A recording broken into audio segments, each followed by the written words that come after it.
What's up, guys? So, Mass Effect 3 Extended Cut DLC. I already did my gameplay and my reaction, my live reaction to my first playthrough of the Extended Cut, but I haven't actually talked about it. I wanted to do this sort of review thoughts thing on the Extended Cut because there are a lot of things that I would like to discuss that I wasn't able to discuss on my reaction video.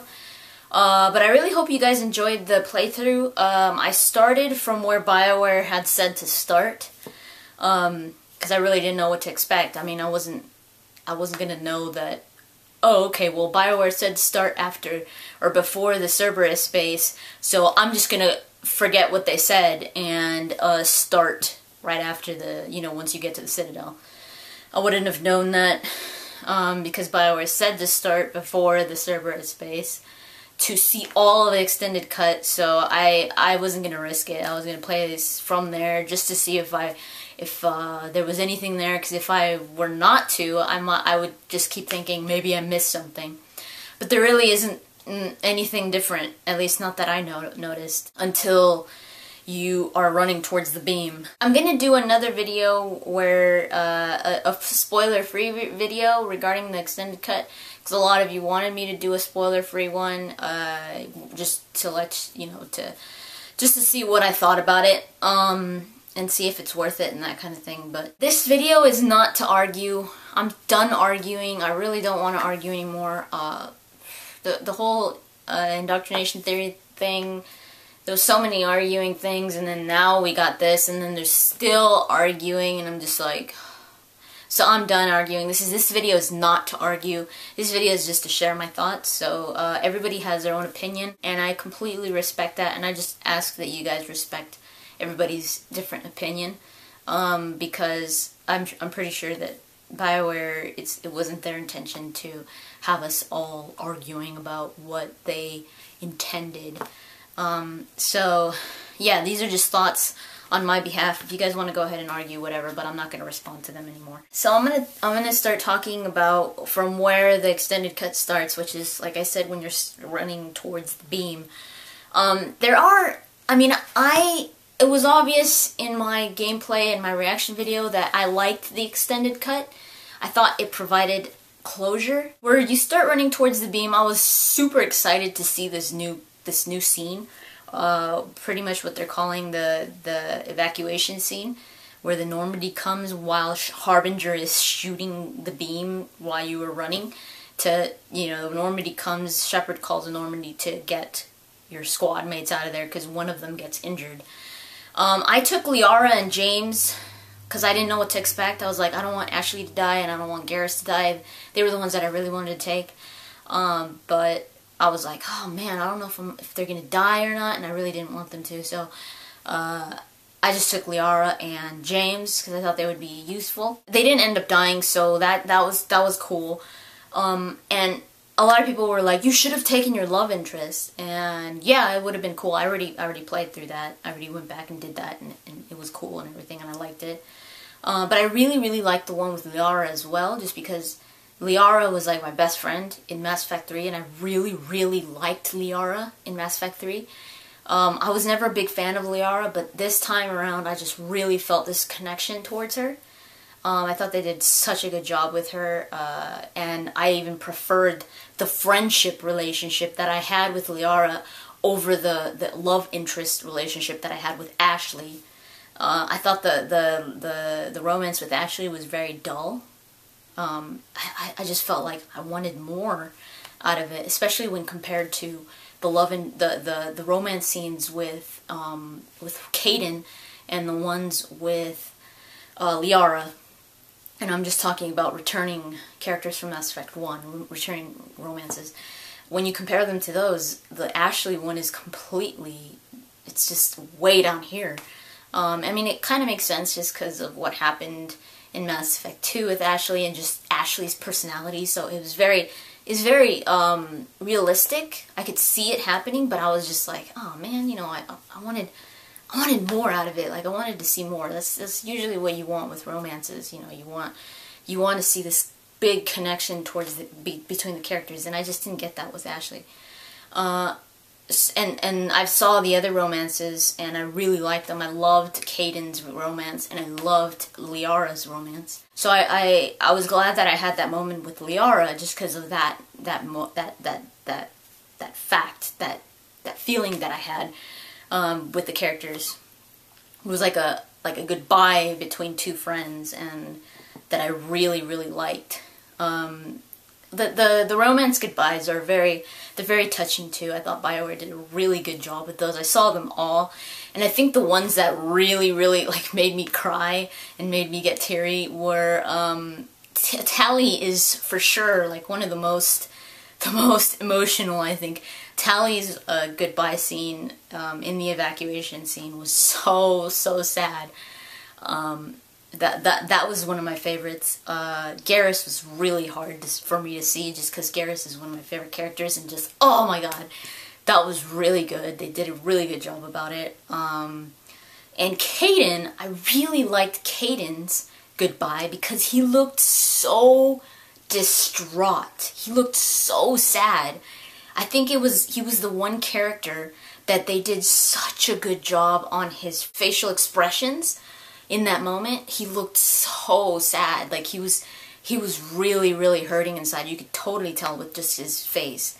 So I was like, wow, that was perfect. I loved that scene, and a lot of people are saying, I mean, you always get people that aren't happy with what you have, you know.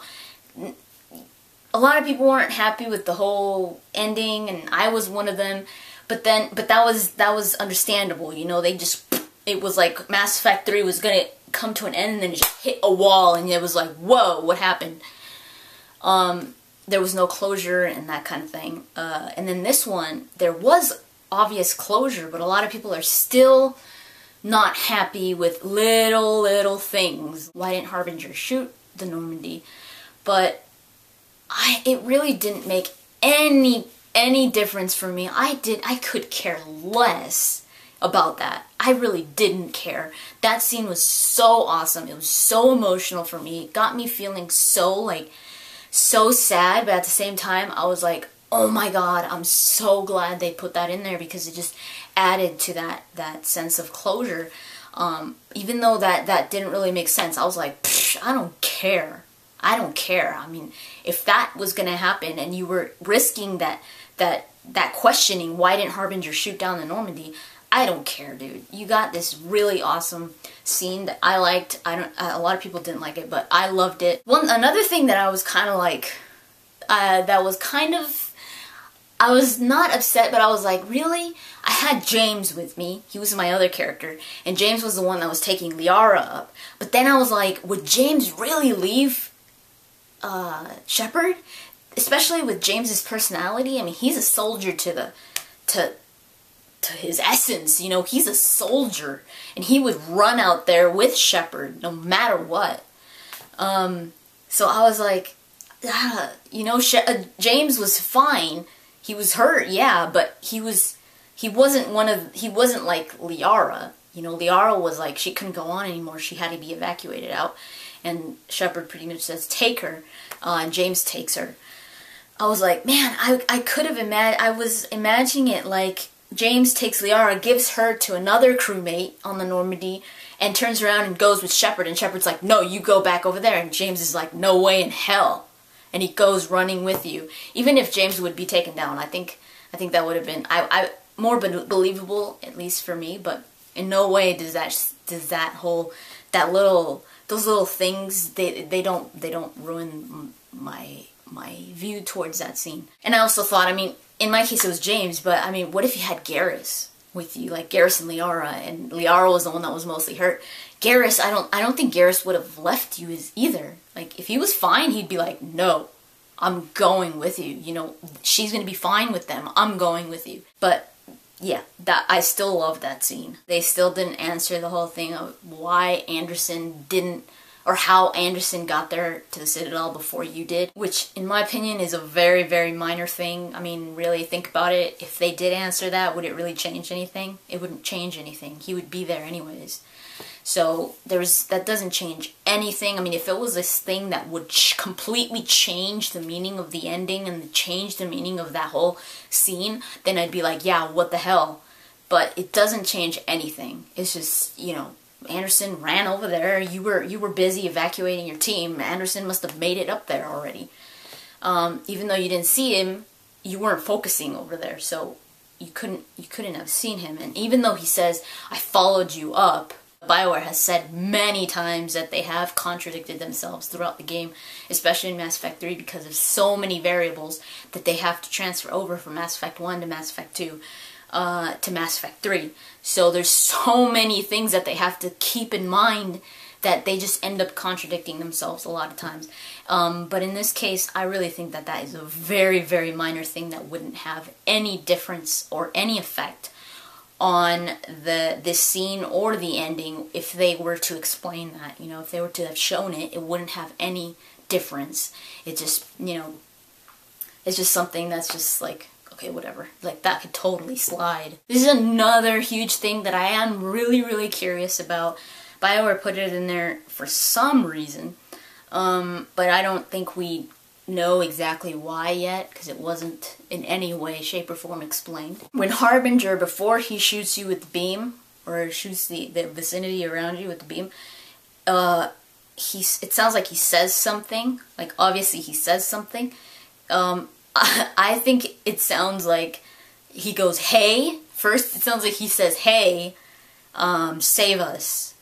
That's what I first thought. My initial reaction was, did he just say, hey, save us? Because he says something, and then he says the phrase that people are saying. He says, save us. He says, one of us. He says, serve us. I don't know. It's out there. I mean, there's no, I mean, unless you have this, like, audio program where you could, like, you know, edit it and really hear what he's saying, I really don't think that there's any way that people could say, oh, he said this. Or if you read some kind of, like, BioWare script, then yeah. Or if BioWare comes out and says what he said, then that I would believe. But just somebody saying, oh, this is exactly what he said, just because you think that you're hearing it, you can't say that, right? I definitely heard save us, but I can't say that's what he said, you know, because he could have said a lot of, you know, something else. Another person told me, I think he says harvest. I don't know.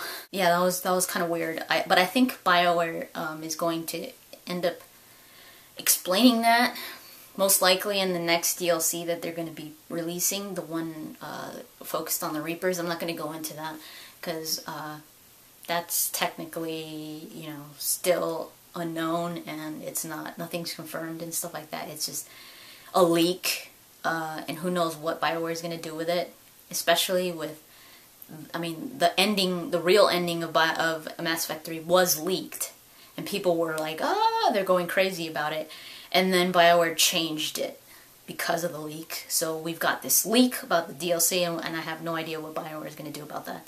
If they're going to react the same way that they did with the Mass Effect 3 ending, or what. But I really don't think that proves anything. I mean, at least not yet, because that's still like a whoa, what was that about? But a lot of people are like, oh, that means this. That means that Shepard is going to be indoctrinated, or that means this and that. And it's like, dude, really? You can't prove that. Another thing is the catalyst.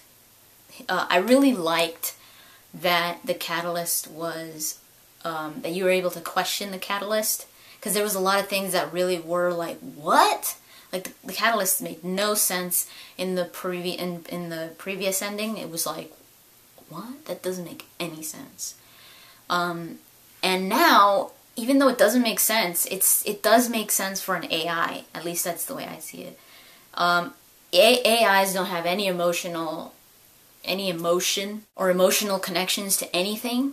So they see things as computing something, you know, either by numbers, and they see the probability of this and that, and this is, you know, that kind of thing. It's very mathematical for you know, computers or AI that are a virtual intelligence or an artificial intelligence, kind of like Legion. You know, he didn't have a sense of, like, emotion until the end. But I think that a lot of people are like, well, how come the AI is saying that this is exactly how it is, but I reunited the Geth and the Quarians. I did this and that, and how does he explain that? But you got to think about it, in an AI's point of view.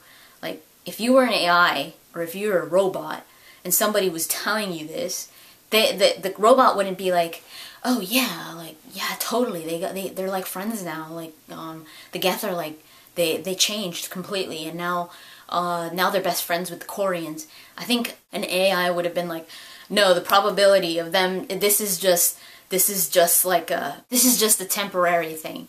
It's not gonna last, because the math of it shows that eventually they're gonna end up in war again, or eventually they're gonna end up fighting each other. So to an AI, it's very, very set and very mathematical, especially when they take the history that they've seen throughout time, that they're like, this always happens, at least in the Catalyst point of view.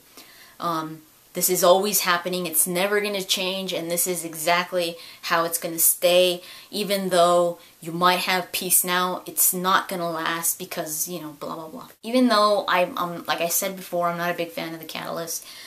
I think it does kind of make sense. Back then it didn't. Back then it was just like, what? But now you could kind of see the logic behind the Catalyst. I'm not saying that the Catalyst is right, because I don't think he's right.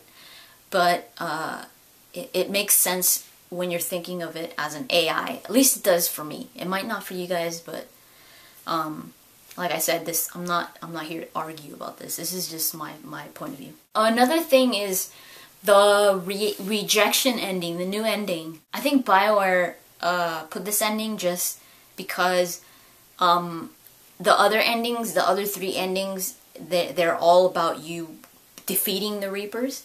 And I think BioWare kind of saw the opportunity to put an ending in there where you don't defeat the Reapers, and making it kind of more realistic. I know a lot of people were pissed with that ending, and I could totally see why. Because it's like, I failed? What? And nobody wants to hear that, you know, that they failed, especially especially if they're big Mass Effect fans, and they're like, are you serious? I just went and did all that. I had this high EMS and I failed.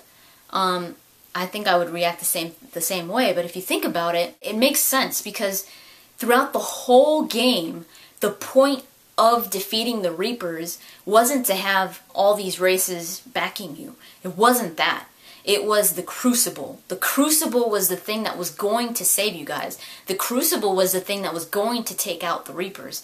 Because, in all honesty, even though you got all the races together, it was going to be really, really hard to try to take down the Reapers. And this was said over and over and over throughout the game.